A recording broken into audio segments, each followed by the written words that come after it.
જય માતાજી બધાને। અત્યારે વિડીયોમાં બતાવ્યા પ્રમાણે તમે જોઈ શકો છો ફૂલ એના ઉપર 3 કેસરના કાતરા છે।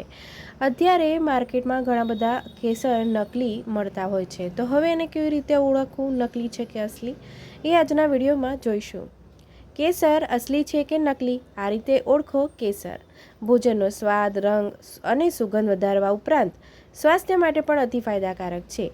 કેસર ખૂબ જ મોંઘો મસાલો છે, તેથી તે ખરીદતી વખતે તે અસલી છે કે પછી નકલી ઓળખવું ખૂબ જ મહત્વપૂર્ણ છે। જો તમે કેસર ખરીદો છો તો તેના રંગથી ઓળખો। કેસરનો વાસ્તવિક રંગ ઘેરો નારંગી કે પછી લાલ હોય છે, ઝાંખા ચમકતા રંગનું કેસર નકલી હોઈ શકે છે। અસલી કેસરની સુગંધ મીઠી અને તીવ્ર હશે। નકલી કેસર સૂંઘવાથી કોઈ સુગંધ આવતી નથી। કેસરને પાણીમાં નાખો, જો તે ધીમે ધીમે રંગ છોડે તો તે અસલી કેસર છે, અને જો પાણીમાં ઝડપથી પીળું કે પછી લાલ થઈ જાય છે તો તમારે સમજવું કે નકલી કેસર હોઈ શકે છે।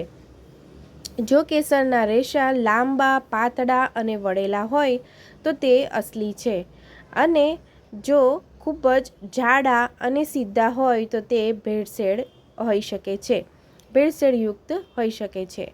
તો મિત્રો, તમે જ્યારે પણ નેક્સ્ટ ટાઈમ કેસર ખરીદવા જાઓ તો તમે ચોક્કસ આ અસલી નકલીનો ભેદ કરી શકશો।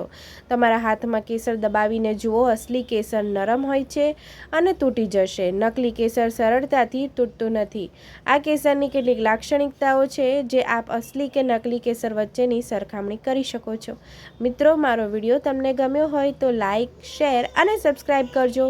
તમારા મિત્રો સુધી પણ મારો આ ચોક્કસ વિડીયો પહોંચાડશો, જેથી એમને આ મહત્ત્વની માહિતી મળી શકે। કેસર ભાવમાં ઘણું મોંઘું હોય છે, એટલે આપણને છેતરાવાનો અનુભવ થઈ શકે છે। તો હવે તમે જ્યારે પણ કેસર લેવા જાઓ ત્યારે બિલકુલ છેતરાતા નહીં। ક્યારેક એવું મકાઈનું જે રેસા આવે છે એના પણ કેસરને કલર આપીને બનાવવામાં આવે છે। તો નેક્સ્ટ ટાઈમ જ્યારે પણ તમે કેસર લેશો તો અસલી નકલીમાં ભેદ કરી શકશો। મિત્રો, મારો વિડીયો છેક સુધી જોવા બદલ તમારો ખૂબ ખૂબ આભાર। અને જો તમે કઈ જગ્યાએથી કયા દેશમાંથી જોઈ રહ્યા છો મને કમેન્ટમાં ચોક્કસ જણાવજો, જેથી હું તમને થેન્ક યુ કહી શકું। આવજો।